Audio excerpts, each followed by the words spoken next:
Assalamu alaikum viewers. Thank you very much that you people have subscribed this channel. I'm really very grateful to you. Today the topic we are going to discuss that is about the behavior therapy and the behavior intervention. We must have heard this term that the treatment of the minor disorders and the psychosis is treated by the behavior therapy and the various other therapies. And but what actually behavior therapy is? What is the role of the behavior therapy? So we can say that the behavior therapy can be treated and it can play a major role in the psychoneurosis and in the minor psychological dysfunctions. And sometimes we also need to implement the behavior therapy for the normal people, but at times they feel disturbance in performing their actions and they don't feel fully comfortable in performing their responsibilities efficiently. Their behavior becomes undesirable. At that stage, we also need to treat those people with the intervention of the with this intervention. So this idea was basically taken from classical conditioning, and these experiments were conducted by Ivan Pavlov. He conducted various experiments and on the dogs and how to modify the behavior of the animals. You know that animal modification of the animal behavior is extremely difficult because they are animal and they are having the minimum level of the intelligence, but it is very important and this is very easy to implement the behavior therapy on the human beings because they do have a high level of intelligence and they can modify their behavior and their undesired behavior can be converted into the desired behavior. So one point is clear that the treatment of the human beings through the behavior therapy is more successful as compared to the treatment of the modification of the animal's behavior. And B.F. Skinner also conducted various experiments. Those experiments was also to modify the behavior of the birds, and he conducted various experiments on pigeons, like the grain would be presented to the parrots and the various other pigeons if they would be showing their desired behavior. Whenever they will press the lever, they would be coming out of their cage and then they would be getting the grain as a result, and whenever they perform their desired behavior. So moving towards this, whenever Joseph Wolf he saw that there could be a better improvement in this therapeutic technique, and he gave the various therapeutic techniques. For example, systematic desensitization can be very successful in it. Then aversive therapeutic technique is also very successful technique. Then biofeedback is another successful therapeutic technique for the behavior therapy.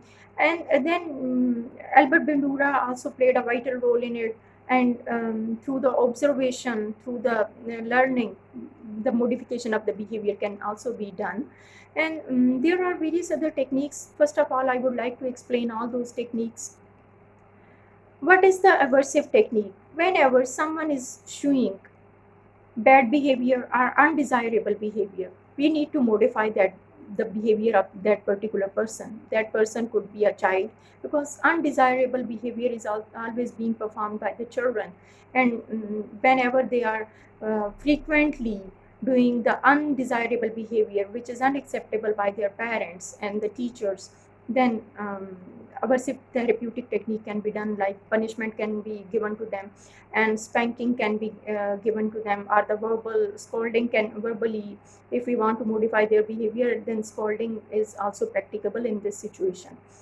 But how we can use the aversive technique for the elder people or the adults? It can be also used for the elder and the adult people, those people who are alcoholic, and we need to have their therapeutic intervention. We need to eliminate their undesirable behavior and we want to change it into the desired behavior, because alcohol is not acceptable by all the societies, by all the cultures, by all the religions.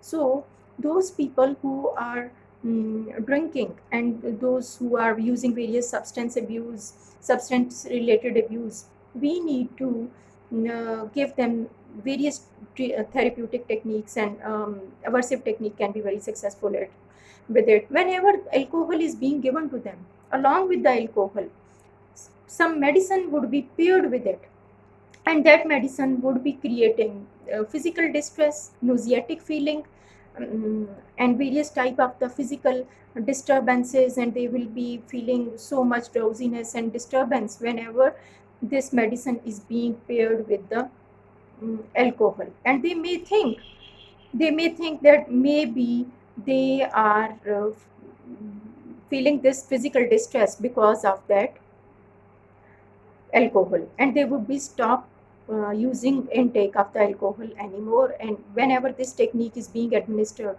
again and again, and they would be so much confirm about it, the time they take the dose of the alcoholic um, substance, they would be feeling physical distress and the physical uncomfortability within themselves. But this technique does have one drawback as well, and they may develop the gastric issues and the gastric problems. But anyhow, whenever it is being practiced, because our goal is to change their behavior, to modify their behavior, and if they are stick to the alcoholic abuse, we need to change their behavior from the negative attitude to the positive attitude. And then whenever people leave the alcohol, they also feel so much bodily disturbance, because their body is so much used to of such things, they cannot resist it. That's why such type of the techniques are being used, and it is ethically approved technique, and the various substance related clinics are also using this intervention of the aversive therapy. Next step is of the behavior therapy is that is the systematic desensitization. Systematic desensitization is a technique in which hierarchical way some phobic stimulus is being administered to alter the behavior of the people. And how it is being done, for example, hierarchical is basically a step by step. I have observed various people, and number of the researches were also conducted on this technique. For example, there are various girls who were performing very good, they were very intelligent, but whenever there is the exam situation, they were unable to perform according to their abilities and according to their mental level. So what was the reason behind it? It was because they were feeling so much fear and anxiety, and they developed the exam anxiety. How we can eliminate the exam anxiety from this such students? We need to set up a hierarchy. And what is that hierarchy? For example, we will be placing the particular subject on a comfortable couch, and we can ask them, just imagine, start your imagination. And first we will provoke the anxiety provoking situation. Anxiety will be provoked artificially, and actual situation is not like this, but in the future the student may encounter and may face such situation in the near future. And our goal and our desire is to change the students that mindset, to change the abnormality from the to the normality, and they will be not feeling any more anxiety, and they will not be feeling any more distress whenever their exam session is going on.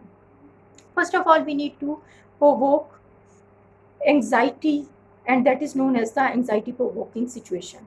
How we will provoke it? We will be setting up a proper hierarchy for it, and we will ask the particular subject or a student, just imagine that your date sheet is displayed. This would be the first hierarchy. Then student would be thinking about it. Yes, he or she is looking at the notice board, and he or she is noting down the date sheet.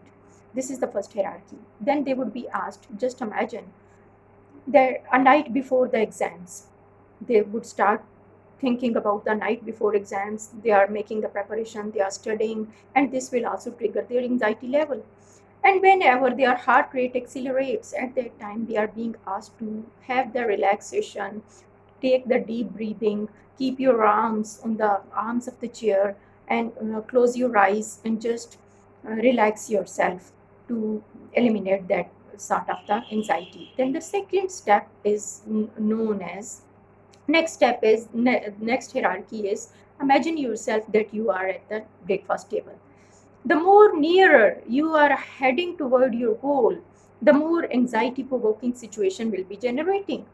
So, after imagining on the breakfast table, the more anxiety will trigger in the mind of the student.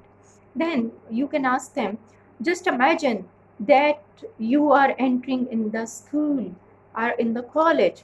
This will more evoke the anxiety within the student. Then we can do the deep DMR, deep muscles relaxation, and close your eyes and relax yourself. Then we will be asking them, relax yourself.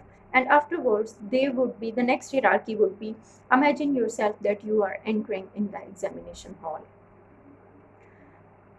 Whenever they are entering in the examination hall, their heart will again accelerate and their heart start racing. Then the next hierarchy would be, just imagine yourself that you are receiving the paper from your invigilator. This is the most anxiety provoking situation, and this is the third stage of it, and it would be highly provoked anxiety. Whenever this is being provoked, then we would be asking the students, keep yourself relaxed, keep yourself normalized, do the DMR, deep muscles relaxation. And whenever all these situations are being created, and this would be done in a hierarchical way, then the anxiety level will be also lowered with the imagination, with their relaxation training. And whenever they receive the relaxation training, they improved a definite change in it. So this systematic desensitization can also be treated for the children as well. And if they are feeling fear from the rabbit, or they are feeling fear from any object, they will be being given with the same hierarchical setting, but the phobic stimuli will be different. For example, if someone is feeling fear from the lizard, or feeling fear from the rabbit, or feeling fear from the spider, this is also very common. If they are feeling fear from the spiders, they would be asked, with the various hierarchical settings, and it would be, just imagine the picture, you are watching at the picture of the spider, and various pictures of the spiders would be shown to them. Then next is, just imagine that there is a spider in your room. This is the second hierarchy. Then imagine that spider is fell on your bed. Then you imagine that spider is touching your hand, and it fell on your hand. These are the hierarchical settings, and through this they can be treated very easily. And then the relaxation training could be given to them, because we can prove it that spider is a small insect. It's not harmful. It cannot do anything wrong with you. And you are big enough. You are thousand times, million times bigger than a spider. How a spider can harm you? These are the various techniques, keeping in view the systematic desensitization, which can be used along with this technique, can and we can treat the phobic stimuli, not only for the children, rather for the adults as well. Another technique is the flooding technique. Flooding technique is basically the direct exposure of the particular object to the patient. And the individual will be surprised with it if someone is feeling fear from the lizard. A plastic lizard can be taken, and that can be thrown on the individual, and whenever it is being thrown on the person or the patient, he would be feeling no more stress and anxiety from that particular object. Another technique could be, if a child is feeling fear from a cat, which is a domestic cat, what would be done? A cat would be directly exposed and kept in the lap of the child immediately. And first, they will be terrified with it, but with the passage of the time, they will start pushing the hands on the back of the cat. And this is a flooding technique. Flooding technique is basically direct exposure to the phobic stimuli. And I will never recommend you that lizards or the cockroaches should be thrown on the children like this to remove their phobia. Rather, if they are feeling fear from the cat or the rabbit, this flooding technique can be very successful in this concern. Then the next is the biofeedback. Biofeedback is also a very successful therapeutic technique in the behavior therapy. Those people who are experiencing the hypertension, their blood pressure will shoot up and it goes very high with the petty matters, with the small matters. This biofeedback should be given. Biofeedback is the proper reports are the proper rating of the physical changes and the physical distress should be given to the patient to eliminate their anxiety level. For example, if someone is feeling taking stress and that stress is triggering the blood pressure, the rating of the blood pressure should be given immediately to the patient, and they will and we need to tell them, you have taken stress, this is the reason that your bp is triggered. This could also be a very successful technique. Then we don't need to hide their reports, and we don't need to hide their such sort of the blood pressures or the sugar level, because if they would be knowing about their sugar level and the blood pressure, they will control next time. The next technique that is given by the Albert Bandura and direct observation. If children are feeling fear from any object, that is peacock or anything, we need to take a fearless play. Fearless play, peer is a group of the peer group who are not feeling any sort of the fear from the peacocks, and children would be exposed to those children. Look at them, they are playing, they are the fearless play, and they are playing with the peacock, and they are playing with the other ducks and the other animals, and they are not feeling any harm with it. So you can also get closer to them. Whenever they observe that the rest of their peer group, they are also playing with them, and those animals and the phobic stimuli are not causing any harm to them, so they also get closer to those animals and the objects, and their phobic stimuli will be also mm, coming down, and they will not feel any more fear with those of the phobic stimuli. This technique was basically given by the Albert Bandura, and we can say that this is the observational learning. Another technique which is being used, that is the token economy. Token economy is the reward for any desired behavior. Reward is being given to them if they will be doing any desirable behavior. For example, for showing the good manners, for showing good attitude, they would be given with various tokens. And punishment training and the reward training is also being given. In the punishment training, if students are not learning the thing, they can be either scolded or they can keep standing in the class. That is the punishment training. And if they are doing a very good performance within the class, reward training would be given, appreciation can be given to them. And if in the home environment, in the family setting, children are showing their desired behavior and they are following all the disciplines and the rules of the family and the norms of the family, for every good behavior, some tokens and a reward should be given to them. These are the techniques we have discussed, various techniques of it. Number one is the systematic desensitization. Then we have also discussed aversive therapy. Then we also discussed systematic desensitization and